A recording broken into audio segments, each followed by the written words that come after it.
Invited my non-Jewish girlfriend to a Pa-sover Seder with my overexplaining parents. Now she's distant and avoiding discussions. So, I've been dating my girlfriend, Lily, for a little over a year. It had been going great, and we were getting very serious, even talking about moving in together. So, my parents asked me to invite her over to their house for a Pa-sover Seder last month. For those who don't know Passover, it's basically like a meal combined with a story to celebrate the story of Exodus, the Jews being freed from slavery in Egypt, Moses, etc. I've only had one other serious girlfriend, when I was in college, and she was Jewish. Lily is not Jewish. But honestly, my parents don't care. They didn't really like my ex, and seemed to really like Lily. I grew up very secularly.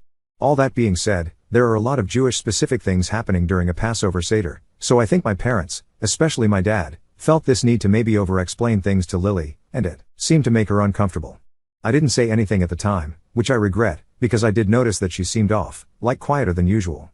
But I also thought that she might just be a little quiet because she was meeting my parents and that saying something might draw more attention to it, which she wouldn't want.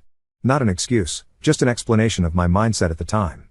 Anyway, since then, and it's been nearly a month, Lily's been kind of distant. She usually spends most nights at my apartment, but has only been over a couple of times, and hasn't wanted to have sex. I noticed this within a week, and tried to talk to her about it.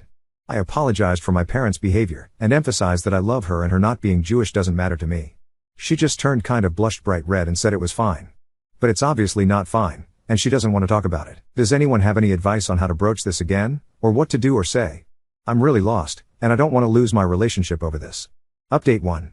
After I posted, I really appreciated the advice, noting that I might be making some assumptions about what was upsetting my GF, Lily, so I asked her if we could talk and that I just wanted to be open with each other.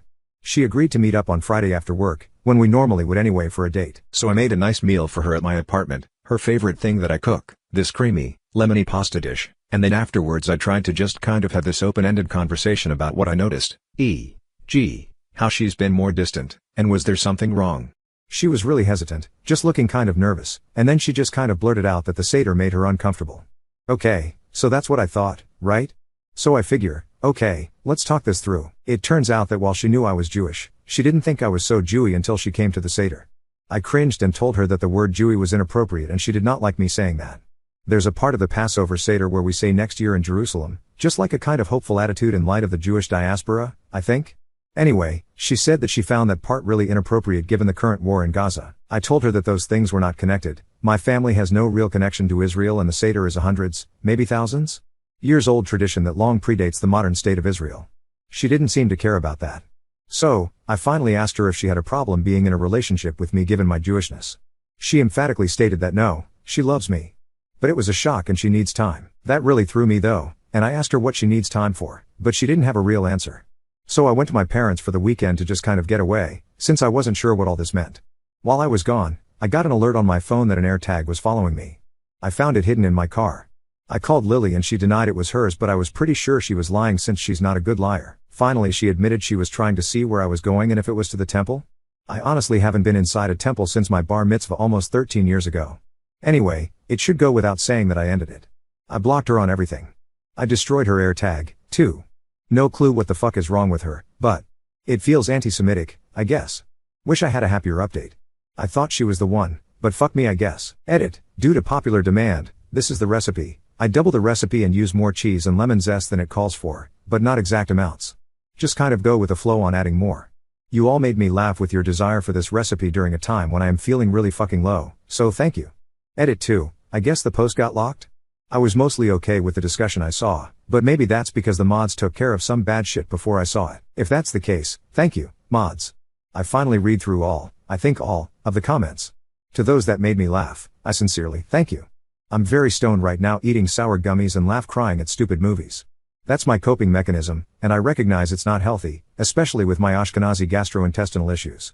Anyway, to those who think this was an issue she had with my being religious, I don't think you understand what Judaism/Jewishness is. I'm not religious, I'm actually an atheist. Her issue was with my cultural background. She didn't see my culture because I guess it's not on display all the time? I mean, I think I have a pretty stereotypically Jewish sense of humor, but maybe she didn't put that together. Anyway, the more I think about it the more I realize what other people said here is true. She wanted me to be generically white, and when she realized I was more ethnic than that, she had an issue with it. That's anti-Semitism, full stop. I did end up telling some mutual friends the full story, and one of them told me they actually suspected she might have some conspiracy theories rattling around in her head which, if true, is like. Fuck, I don't even know. He thinks she was attempting to track me because of some protocols of the elders of Zion crap she might believe, like she was hoping I would lead her to the secret meeting? I honestly hope that's not true, and I take it with a massive grain of salt. To those who think this was a made-up post, I fucking wish. I honestly feel like maybe this is a weird dream I'm going to wake up from and my perfect beautiful girlfriend will still be there. But she's not who I thought she was. It's all too real. I'm not going to wade into the political quagmire except to say that my ex-girlfriend's issues with me was about way more than a war thousands of miles away. I don't actually think she and I probably disagree all that much on how we feel about that war.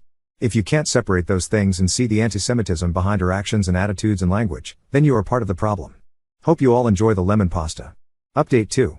I still get messages on this account to this day. A few anti-Semitic screeds now and again, but lots of lovely people, fellow Jews and others, just checking in. It's been almost a year, and I was thinking about it again as Passover approaches. I'm not sure if anyone will see this update, but I thought I'd post it anyway. If you do see it, hi. Please don't message me if you're a Jew-hating asshole. So the post went like. Minorly viral? Not enough for it to be a huge deal, but enough that people I know IRL saw it outside Reddit and connected the dots. I don't know how I feel about it honestly. It was overwhelming but also kind of exciting. I certainly didn't expect my 5 minutes of internet fame when I made the post, but I guess you never know. Anyway, I was depressed for about 2 weeks, but my friends dragged me out. I tried dating again, mostly unsuccessfully. I thought about only dating Jewish girls, but that kind of made me feel shitty. I don't have anything against Jewish girls, obviously I'm related to many, but it just felt fucked up too, like, limit my dating pool in that way. Plus, I started to feel like it would give the anti-Semites more power, like I let them control my dating choices. But when I went out with this really sweet nominally Christian girl for our third date, I started feeling really paranoid. My best friend, 26F, who is black, was a real source of comfort during this time, and she told me that's why she usually only dates black guys, because there's always this nagging fear when she dates a white guy. Anyway, like 3 months later I got an actual letter in the mail from Lily. One of our mutual friends had seen my post on TikTok, found the Reddit post itself, and sent it to her, without asking my permission, which is fucked up. Lily was deeply apologetic. She said she started therapy after I broke up, first just because she was depressed, but then it made her examine her views. She said her older brother is the one who planted these ideas in her head, which she now recognizes are anti-Semitic. I guess he used to be pretty far left, Bernie supporter, etc., but during the pandemic he went hard the other direction and is full Trumpist conspiracy theory now. She said she's gone no contact with him and told her parents everything, too, since they were really upset about our breakup. They like me a lot. She asked if it would be possible to meet up, just for closure. I unblocked her. We chatted briefly and I agreed to meet up. This was in early September. We had a good talk, we both cried and yes, we ended up sleeping together. But as soon as it was over I had like a full-blown panic attack, which was a first for me. She was really sweet and patient with me. She clearly was hoping this would happen, that we would hook up, but I really felt scared about what it meant. So we agreed to take it slow. And most of the time it was really nice, like we fell back into how things used to be. But that paranoia I had when I was trying to date earlier would assert itself with her at seemingly random moments, but like cranked up to 11. We went to her therapist together, which was helpful. We talked about concrete ways for her to regain my trust and how we could measure it so that she would know she was doing the right things. She was really committed, honestly. I don't really doubt that she was doing the work and wanted to do whatever it takes, but after almost 3 months of this, it was clear I couldn't actually articulate how she was supposed to regain my trust, and maybe I never could. We broke up again. It was really hard, and she really didn't want to end it. She kept telling me that I'm the best thing that ever happened to her. I told her that I would always have love for her, but I can't be in love with her after everything she did, and it's not fair to her to keep pretending that could change. That was near end of December. On New Year's my best friend, the one I mentioned earlier, and I kissed. It was just supposed to be a friendly ring in the New Year kiss, but I felt my heart jump into my throat as soon as it happened. I think I've always had a crush on her since we first met in college, but never really acknowledged it to myself. Firstly, I had a girlfriend when we first met, but also she just seemed so completely cool and gorgeous and unobtainable, just undeniably out of my league. But after that kiss, and the hard year I'd been going through, I really wanted to try. I was super scared that it would end our friendship. And remember, I mentioned she said she didn't date white guys? Yeah. But alcohol will make me do things I wouldn't normally. Usually that's led to poor choices, not to mention it just fucks up my stomach. So when we found ourselves alone later in the night, I just poured my heart out and how the kiss had felt magical. Just really embarrassing soppy shit that is making me blush just remembering. But she shut me up with another kiss. It was like out of a fucking movie, you guys. We started casually, she really did not want to be my rebound. But a few weeks ago we said I love you to each other and she agreed to be official and exclusive. And in a couple weeks I'm going to take her to my parents for a Seder. My parents already know her, they already love her, and they are thrilled for me. I'm thrilled for me. It's been a fucking roller coaster, and my life is really confusing still in other departments, but I'm just really happy. Update 3. So here I am, almost a year and a half out from the Reddit lemon pasta Seder saga, as one of my friends calls it. Proof you should never joke about going viral if you're gay for carbs and personal drama. I honestly did not expect to ever post an update again. Life has been happening, with a capital H. First things first, the Seder. You might recall at the end of my last update, I was a hormonal, giddy mess about taking my best friend / new girlfriend, let's call her Maya, since giving her a fake name feels less weird now that she's such a big part of my story, to meet my parents for Passover. Well, it was exactly as chaotic and wonderful and emotional as you might imagine. My dad, who had clearly spent weeks prepping for her experience, went full dad mode, pulled out his Wikipedia deep dives, his tasteless yet somehow affectionate jokes, and kept overlaying his explanations with "but you don't have to eat the horseradish, really, it's just tradition." My mom, as is her wont, insisted on overfeeding everyone, plying Maya with her famous matzo ball soup and trying to get her to weigh in on whether my variation on the lemon pasta could be made kosher for Passover. Verdict, only with a lot of culinary blasphemy and barely edible fake noodles. Most surprising, though, was how comfortable Maya was. She and my parents started talking about how their own families navigated being the only ex in the room, and it turns out her cousin's wife is, in fact, Jewish, so she'd sat through a couple Seders before, though never this relaxed. My parents have told basically every one of their friends that their son's girlfriend is smarter than him, funnier than him, and, if you can believe it, an even worse cook.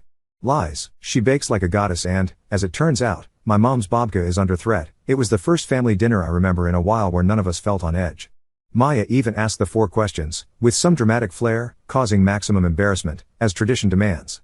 You'd think the big drama this year would be over, right? I thought so too. But life has a way of multiplying plot twists. About a week after Seder, I got a DM on Instagram from Lily. And it wasn't what I expected. She was getting married, yes, to someone else, and just wanted to apologize again? She apparently saw the last Reddit update via a friend. I told you the saga refuses to die, and it inspired her to reach out one more time, just to say she is engaged to another guy, a Colombian dude she met via her therapist's cousin, who, she says, reminds me I need to question my brother's every opinion more often.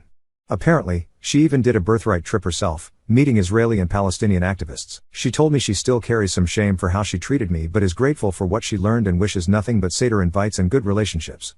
To be honest, I felt relief. Maybe a little whiplash, too, because her apology was so sincere and, frankly, more self-aware than I thought would ever come from her. But I realized how much I'd stopped thinking about the pain. We're just two people whose lives collided and bounced apart, hopefully on better courses. And, for anyone wondering, no, I'm not going to her wedding. I did send a reply wishing her the best, just to round out the running gag of the lemon pasta. Maya and I hosted a pasta and Passover pregame this year for our friend group, and somehow my pasta actually won a taste test against her carbonara. Not that anybody was especially sober enough to be a fair judge. The recipe has basically become a meme in my friendship circle, but seriously, the secret is to toast the zest with garlic, and use way more black pepper than your ancestors would approve.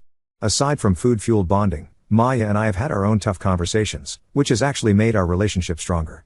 We've talked a lot about other people's assumptions, how people look at us, a black woman and a Jewish/ethnically ambiguous dude, as a walking Rorschach test for their own issues. It can be tiring, but it's also kind of invigorating, because we challenge each other and have each other's backs. Looking forward, Maya's job is taking her to D.C. for a 6-month fellowship, and I'm working on convincing my boss to let me go remote for a chunk of that, or at least live on Amtrak points. Maybe I'll finally do a deep dive into my family history. My dad is insistent that someone on his side was on the Titanic, doubtful, and Maya wants to finally learn how to make my bubby's chicken liver pate. I guess if there's a lesson, it's this: people screw up, sometimes heartbreakingly, but everyone keeps growing. Even me. I still get the random DM from some Jewish mom on Reddit asking for my pasta recipe or offering a niece to set me up with. Thanks. I just want to say, to anyone who reads these long, weird posts, you all helped me reframe how I saw what happened, and find some humor and humanity in it. Anyway. Happy almost Passover, Reddit. And, if you made it this far, here's a bonus. Yes, Maya's babka recipe does beat my mom's. But I won't tell her that. Some traditions are sacred. Update 4. Maya's 6-month D.C. fellowship turned into 8 months, then a full-time role. Yes, this meant I essentially became a part-time resident of whatever Northeast Corridor Amtrak train had Wi-Fi and warm pretzels. We did the longish distance thing. We survived. Not only survived, thrived, even, though thrive sometimes just means sending each other memes about dating transcontinental and arguing whether salt belongs in my lemon pasta. It does. It's pasta. I got the green light to go fully remote in September. Cue joint apartment shopping, which is hilarious when you try to combine two maximalist family cultures. Bubby's menorah meets Maya's 3-foot-tall Shona carved elephant. I finally met Maya's parents in Atlanta over Thanksgiving. A brisket took an air train to Hartsfield Jackson, because Maya's mom insisted brisket is nice and my mother insisted I bring it.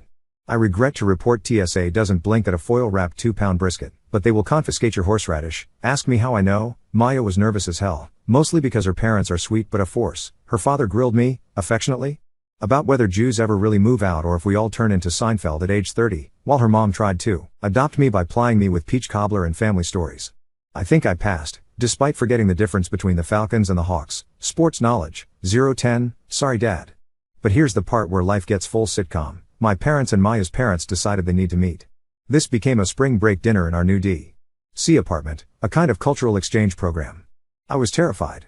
Maya was unbothered. There were 27 WhatsApp messages about who brings which dessert, and a brisket off, her mom's sweet savory cola brisket versus my mom's onions and red wine classic, and an impromptu debate about if next year in Jerusalem should be replaced with next year in Atlanta for convenience. Our tiny living room was loud, messy, and oddly perfect. Everyone exchanged numbers, including our dads, who bonded over a shared love of bad puns and the wire. If this is adulthood, I'll take it. Meanwhile, work got weird in good and bad ways. In March, my boss, who survived the lemon pasta communications incident, a story for another day, asked if I'd like to lead our company's diversity initiative. I almost declined. But Maya goaded me out of my hermit habits. If you mention pasta one more time, you're leading a lunch talk, deal with it? I said yes. This led to a panel conversation about being the perpetual only in professional spaces. It was intense. A big corporate executive asked if microaggressions were still a thing, and I somehow didn't quit on the spot. But a few people came up afterward and said this was the first time they'd ever heard about hidden trauma from events as harmless as a family holiday dinner. I realized I wanted to stay in that work just for the micro win. And, I promise, I haven't disappeared into TikTok pasta influencer hell, but people still DM me for the recipe. Trend update, Maya added Zotter to hers. It's actually genius. I have no pride, now. The Redux Seder. It was at Maya's aunt's place, half Jewish, half not sure, all chaos. For the first time, I felt like a tradition bearer, not just a guest. Maya, in typical Maya fashion, insisted we combine her family's call and response prayer for ancestors with the 4 questions, so we basically wrote a mashup Haggadah on the back of a Sephora gift receipt. My dad said it was the best Seder he'd ever had, even if we ran out of wine halfway through, much to everyone's mock outrage. And the twist you probably expect, because Reddit loves a rom-com ending. Maya and I got engaged the week before. No elaborate proposal, no Instagrammable moment. Just the two of us, eating leftovers on the floor, laughing about our beef brisket's short lifespan, and me saying, point blank, do you want to do this for a long time? And her answering, that's all I want. We cried, obviously, me, uglier than her, and called our families. My mom screamed and threatened to FedEx her engagement ring for luck until Maya explained she already has her grandma's ring. There will be bagels at the wedding and, against my wishes, probably an entire fried chicken station because Maya's dad is insistent. I say compromise is the soul of marriage. A few odds and ends to wrap. Lily messaged me one last time in February, just to send a random, kind update. She and her now husband are thinking of moving abroad and she got into a doctoral program. I felt nothing but warmth for her, and wished her well. Closure is real. I got an email from some anthropology grad student asking if I'd be willing to let them interview me for a paper on modern interfaith dynamics and viral digital storytelling.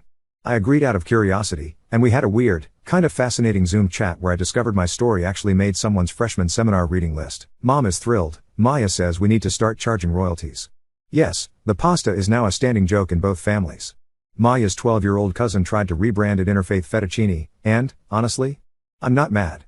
It's better than trauma tagliatelle. So if you made it this far, thanks, Reddit, sincerely. Your comments and DMs helped hold me up, process, and laugh at myself, which is invaluable. Here's to more Cedars, more growth, fewer air tags, and always extra zest in your pasta. Next year in Atlanta, or D.C., or wherever our families land. Update 5. The wedding that almost started World War III after the sweet, messy proposal, we went to Atlanta to celebrate with Maya's side. My mom herself calls, a little too excited to help with intercultural planning. I say, Mom, Maya's got it, and my mom says, no one's ever really got it. That's why you need a spreadsheet. Reader, there are tabs for brisket, tabs for frizz control and Georgia humidity, and tabs which are just, I kid you not, YouTube links to fun horror alternatives. Thank you, Mom. Thing is, both families are super excited, but have ideas. Maya's dad wants a gospel choir. My uncle wants to know if we'll do a chair dance since he's afraid of heights but feels left out if not. Maya's grandmother wants to know if we could maybe skip the fish, because gefilte anything is a hate crime. 3 Zooms later, it's clear, either this becomes a circus, or we find a middle ground. Inspired by the last few Cedars, chaos plus heartfelt storytelling, we decide, we'll have a fusion wedding. Not a fusion cuisine wedding, no gefilte fried chicken abominations. But an honest to goodness, weirdo interfaith interfamily thing. Wedding planner drama. We hire a planner, Nia, if you're reading this, you're a saint. She asks us about vibe. I say something about campy, loving, slightly irreverent, and Maya adds, and enough food for the whole tribe and half the church. When we admit our parents are half the reason for the guest count, Nia laughs, then starts sketching a seating map that looks like a linguistics family tree. 2 months in, she calls and says, quick question. Did you know you're Reddit famous? Her younger cousin recognized me from, yes, the lemon pasta post. I guess my greatest legacy is still carbs, a familiar face, a strange twist, but here's the kicker. At our last tasting, the sommelier walks in and looks just stunned. She introduces herself. Hi. My name's Andrea. Sorry, this is a little weird, are you the Reddit Pa-sover guy? Reader, Andrea is Lily's college roommate. I knew of her but we never met. I'm already sweating. Maya, totally unfazed, hands her my phone and says, show him the meme. Turns out, Andrea's been following these updates and she and Lily are actually on speaking terms again. Lily moved abroad, turns out, her husband's PhD took them to Spain, and she's studying Sephardic Jewish communities as part of her dissertation. Here's where the universe gets meta. Lily actually wrote to me. Yes. Again. She sent a genuine, thank you for posting those updates message, and included a picture of her eating, lemon pasta in a Spanish synagogue. She credits therapy, friendship, and the weirdest Reddit story ever for how far she's come. She has a toddler now and wants her kid to know where all the food and all the stories come from. For the first time ever, I felt not just closure, but something like pride for where we both landed. Before you ask, no, we're not inviting her to the wedding, but let's face it, if the pasta memes don't die, she'll probably hear the playlist anyway. Pasta, Pa-sover, and real-life stuff this year. Maya and I hosted both Seders, one in Atlanta, one in D.C., and let me tell you, our Haggadah now includes a bracket for best Kiddush cup story and a page entirely in memes. Maya's cousin Ben brought his new boyfriend, watching my 80-year-old grandfather patiently explain why Elijah gets a glass of wine but not an Uber to a Gen Z TikTok star was honestly healing for us all. My mom and Maya's mom bonded over disliking Manischewitz and planning the wedding playlist, no Hava Nagila remixes, please. Our dads got into a brisket smackdown, gastronomic diplomacy, Maya called it. My uncle even ran a Pa-sover trivia Kahoot on his phone. I never want to be a Seder party host again, but I might have to do it just to see what new traditions our families invent. Work and soul stuff professionally. After last year's diversity panels, I got offered some consulting work by an NGO, of all things, designing inclusive holiday celebrations and, yes, writing about dealing with family landmines at the dinner table. It's wild to be the expert on surviving awkward passes at the Haro set, but honestly, the more I share, the more I hear stories from people with truly wild backgrounds, Chinese Jewish Christmas Eve Seders, Indian Methodist Hanukkah parties, you name it. And weirdest full circle moment, I gave a guest lecture at a Georgetown seminar on food and identity. Half the students recognized me from Reddit. Turns out, the lemon pasta / Pa-sover story is now assigned reading. My grandma is threatening to write her own account, Lemon Pasta, Real Jewish Guilt, the sequel. Stay tuned. Romance, roots, and surprises. Maya and I finally visited Israel, part mostly to see my grandmother's kibbutz before she moves to Miami, a Jewish retirement cliché, let me live, her words. Maya, who'd never been, instantly fell in love with the food and the chaos and the way you can find centuries of argument in every street market.